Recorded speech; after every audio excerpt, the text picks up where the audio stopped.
Eu sou Biagio Talento, repórter da editoria política do Jornal à Tarde, e vou conversar com o secretário Rui Costa, que é o candidato do PT à sucessão estadual. Olha, nós vamos começar o diálogo com os partidos agora. Por que eu digo que eu não descartei o PSB? Porque a candidatura do PSB aqui na Bahia, na minha opinião, está muito vinculada ao projeto nacional do presidente do partido e governador de Pernambuco, em função da sua candidatura a presidente. E, na minha opinião, isso vai ter impacto, porque o comando aí é do projeto nacional do PSB e, portanto, que essa candidatura pode sofrer uma grande influência, na minha opinião, nesse cenário nacional. O prazo é junho, o prazo legal, até lá eu acho que podem ocorrer novidades, até porque o candidato do PSB vem nas pesquisas caindo sucessivamente os seus índices, e isso pode ter alguma mudança no cenário. Permanecendo a candidatura dele, ele vai buscar um palanque mais forte nos estados. Então, isso também ele vai passar por um processo de negociação. Eu acho que isso pode alterar a composição dos estados, inclusive na Bahia. É evidente que ela passa a ser adversária e passa a ser concorrente. Com isso, não significa que nós passamos a ser inimigos. É evidente que o partido dela e o meu partido, junto com as alianças, vão buscar o mesmo objetivo, que é a eleição de governador. Portanto, nós seremos concorrentes nesse pleito e os dois buscarão afirmar quem pode fazer mais pelo estado da Bahia se ganhar a eleição. Eu arriscaria dizer assim, não teria candidatura de líderes se não fosse a candidatura nacional do PSB. E a saída da candidatura do PSB nacionalmente, do governador de Pernambuco, que, na minha opinião, induzirá a eleição, as candidaturas nos estados. O governador do Ceará saiu do PSB em função da candidatura nacional. Aqui na Bahia, na minha opinião, existe a candidatura em função da candidatura nacional. Tendo a achar que, caso não fosse a candidatura nacional, o PSB continuaria junto conosco aqui no projeto. Olha, é evidente que em política você nunca fecha as portas e nunca descarta as possibilidades. Hoje não é um cenário provável qualquer movimento, até porque ele continua afiliado ao DEM, é a maior liderança do DEM, que nacionalmente é um partido de oposição tanto a Dilma quanto a Wagner aqui. Repito, na política você nunca pode dizer, olha, está encerrada qualquer possibilidade. Mas não é um cenário provável. As boas relações não podiam ser diferentes, porque o governador, assim como Lula, ele coloca no primeiro plano a ação que vai beneficiar a população e não a filiação partidária do prefeito. E, portanto, nós estamos com um bom diálogo administrativo e é importante que continue assim, porque tanto as obras municipais como as obras estaduais estão fluindo graças a esse bom diálogo administrativo que tanto a Prefeitura como o Governo do Estado está colocando no primeiro plano a gestão e não a política ou a filiação partidária. E eu entendo que tem que continuar assim para as ações em Salvador. Salvador já sofreu muito durante muitos anos e eu acho que é o momento de deslanchar. Graças a Deus, hoje nós temos muitas obras. Só em mobilidade, o Governo do Estado, junto com o governo federal aqui, tem um pouco mais de 8 bi de obras aqui na capital. A ferrovia ela é uma obra federal, executada por uma empresa federal, que é a Valec. A participação do Estado aí é uma participação acessória, um apoio, eu diria, que nós temos dado no sentido de buscar acelerar. Por exemplo, na parte de desapropriação, na parte cartorial, na parte... Tudo aquilo que dependeu de uma ajuda do governo do Estado, nós fizemos. Agora, do lote 1 ao 4, a obra está em andamento. Hoje nós temos quase 10 mil trabalhadores empregados na obra da ferrovia. A obra está faturando mais ou menos 150 milhões mês, portanto, a obra está a pleno vapor. O trecho inicial que nós estamos fazendo, 150 quilômetros, é um canal que vai pegar a água do Rio São Francisco, passar ali por Juazeiro, dentro do município de Jaguarari, Senhor do Confim, e chegando até a barragem de Pedras Altas. A Codevasf contratou o projeto. A expectativa nossa é que em 2014 o projeto fique pronto e aí possamos soltar a licitação no no ano 2014. É um projeto, na minha opinião, estruturante para o Estado. O norte do Estado não tem água suficiente para nós pensarmos em desenvolvimento daquela região, seja desenvolvimento agrícola, seja industrial. Mesmo indústrias, e vários tipos de indústria, demandam um volume maior de água que aquela região não tem e, portanto, as barragens existentes de Pedras Altas e Ponto Novo, elas mostraram que não garantem segurança hídrica para aquela região. Cada governo, mesmo sendo de um determinado padrão, de uma linha programática, ele responde às necessidades do momento e ele é igual a uma casa. Você, para construir as paredes e colocar o telhado, você tem que ter o radier pronto, a base pronta.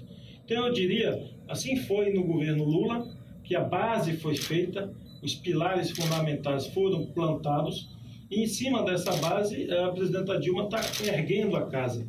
Eu diria que aqui na Bahia é algo parecido. Em cima dos pilares plantados pelo governador, nós iremos dar o salto no desenvolvimento da Bahia, na geração de emprego, em todas as áreas, inclusive na área de segurança, que eu reputo como sendo o calcanhar de Aquiles nosso. É complexa, e é complexa não aqui só na Bahia, é complexa no país inteiro. Os indicadores de segurança pública no país inteiro, em todos os estados, são ruins, não são indicadores bons de país desenvolvido, nem no Rio, nem em São Paulo, nem em Paraná, nem no Rio Grande do Sul, nem em nenhum estado do Nordeste. São todos indicadores ruins, uns mais, outros menos, e oscilando também, dependendo do ano, dependendo do mês. Você vê o Rio de Janeiro, que em tese todos achavam que tinham deixado no passado os arrastões, agora os arrastões voltaram. Em São Paulo, nós teve arrastão em hotel de luxo, teve arrastão em bairro nobre, invadindo prédios residenciais. Portanto, essa questão de segurança pública, eu acho que ela ganha relevância dentro de um projeto nacional. Os estados sozinhos, com o nível de pactuação federativa que nós temos, eles vão ter sempre respostas limitadas para a questão de segurança. Eu entendo que nós devemos ter um projeto nacional de segurança pública, com aportes específicos de recursos para os estados, para alavancar investimentos maiores na área de segurança. Não, eu diria que a campanha ele não vai ser um balanço apenas do governo. O povo, é evidente que ele quer fazer o balanço, mas mais do que fazer o balanço, o que a população quer é saber dos candidatos o que é que vai ser feito no futuro. Porque ninguém vai ser eleito para governar o passado ou o presente. As pessoas vão votar em outubro de 2014 para fazer no futuro, para governar a partir de janeiro de 2015. Então, o passado é importante para as pessoas, eu diria, para dar credibilidade ao eleitor, se pode confiar ou não nas propostas. Mas o eleitor quer saber o seguinte: tudo bem, vocês estão falando do passado, mas eu quero saber a partir de janeiro de 2015. E para falar de passado, a pessoa mais apropriada, na minha opinião, não é o ex-governador Paulo Souto. Se nós somarmos todos os anos que ele governou a Bahia, seja como secretário, seja como governador, ele foi tempo demais para ele colocar em prática essas ideias que hoje ele diz ter. Ele não fez quando pôde e agora diz que vai fazer quando puder. Então, eu acho que ele não tem credibilidade nenhuma, na minha opinião, para estar falando de segurança pública. Ele deixou a Polícia Militar sem veículo, os policiais sem armamento, todos os policiais militares, 100%, ganhavam abaixo do salário mínimo. O delegado de polícia era o último salário do país ou o penúltimo salário do país. Os agentes de polícia tinham 10 anos, que não tinham um reajuste sequer, uma promoção sequer. Então, esse ex-governador que tem credibilidade para fazer mais pela Bahia, o povo vai julgar. Eu acho que ele carece de credibilidade para falar de segurança pública. Quem entregou em dezembro de 2006 o Estado nessas condições não tem, na minha opinião, legitimidade para falar de segurança. Olha, aí eu vou chegar no momento da campanha, cada um vai ter que demonstrar, como eu disse, a sua capacidade de fazer.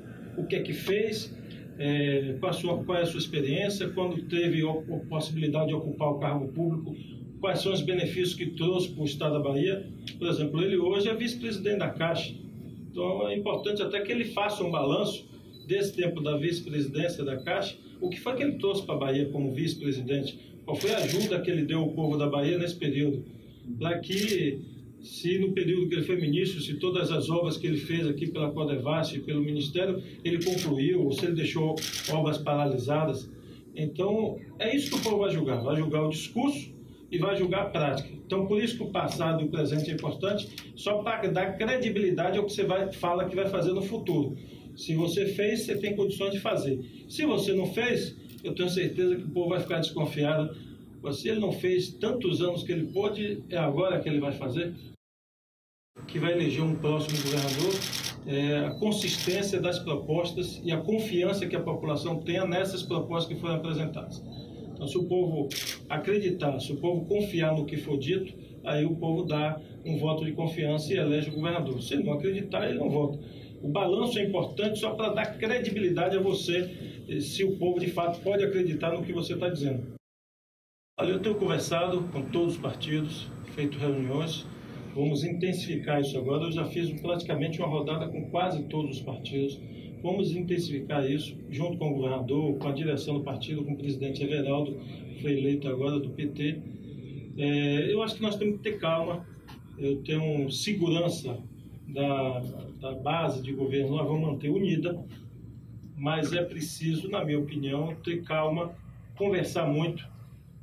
Com muito diálogo, com muita conversa, o PT conseguiu finalizar o processo, garantindo a sua unidade.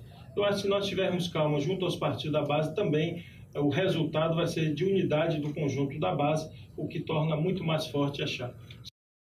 Eu acho que isso tem que ser uma página virada na vida do partido. Eu entendo que o que ocorreu ali, é evidente que o STF julgou, está julgado, não cabe juridicamente nem nenhuma outra opinião. Eu tenho um entendimento particular, eu tenho um entendimento que o que ocorreu naquele episódio foi um erro grande, grave, de financiamento de campanha. Alguém chegou ali e disse, olha, tem um modelito que se faz há muitos anos lá em Minas Gerais e nunca deu problema nenhum, vamos fazer esse modelito aqui também. E, na minha opinião, quem estava conduzindo as alianças e a forma de financiamento do partido e dos aliados naquele momento, adotou o mesmo modelo que foi feito em Minas Gerais e aplicou no Senado Nacional e, na minha opinião, deu o que deu. Um erro grave e que tinha que ser julgado. Eu não acredito na prática de uma mensalidade paga a parlamentar, isso não tem o menor cabimento. Não tem cabimento que entenda que o presidente da Câmara, na época, que era do PT, ia receber qualquer dinheiro para votar a favor ou não de um projeto de governo. Isso é descabido, na minha opinião, esse raciocínio. Esse é o meu convencimento. O que houve ali foi um erro grave de financiamento de campanha. E que, infelizmente, o mesmo crime que foi feito em Minas Gerais, do PSDB, até hoje não foi julgado. Um jornal de São Paulo, inclusive, essa semana trouxe como manchete que há 10 anos o processo está parado no STF. Então, a justiça brasileira, infelizmente, usa 2 pesos, 2 medidas. Eu acho que devia ser um peso só, condenar todos que erraram no mesmo padrão, no mesmo modelo e com a mesma velocidade. Acho que essa é uma página a ser virada, um aprendizado a ficar para o partido e reforça, na minha opinião, a necessidade de nós termos no país o financiamento público de campanha. E isso eu tenho uma opinião muito clara, de que o cordão umbilical da corrupção no país é o financiamento privado de campanha. Ali é o nascedouro dos diversos tipos de corrupção. Não é o único cordão umbilical, mas eu diria que é o principal. Nós precisamos cortar esse cordão umbilical. Eu defendo que tenha financiamento público de campanha para que o deputado eleito, o vereador eleito, o prefeito, o governador não tenha nenhuma relação prévia com a iniciativa privada, para não dever favor à iniciativa privada e que ele possa governar sem nenhum tipo de constrangimento. Eu não estou dizendo que o vereador, o deputado, o prefeito ou o governador vai se submeter necessariamente aos financiadores de campanha, mas, no mínimo, fica uma relação de constrangimento no período de governar, se algum desses vier querer constranger com algum tipo de pedido. Portanto, eu acho que a sociedade brasileira devia dar um basta e cortar esse cordão umbilical do financiamento privado e deixar apenas financiamento público.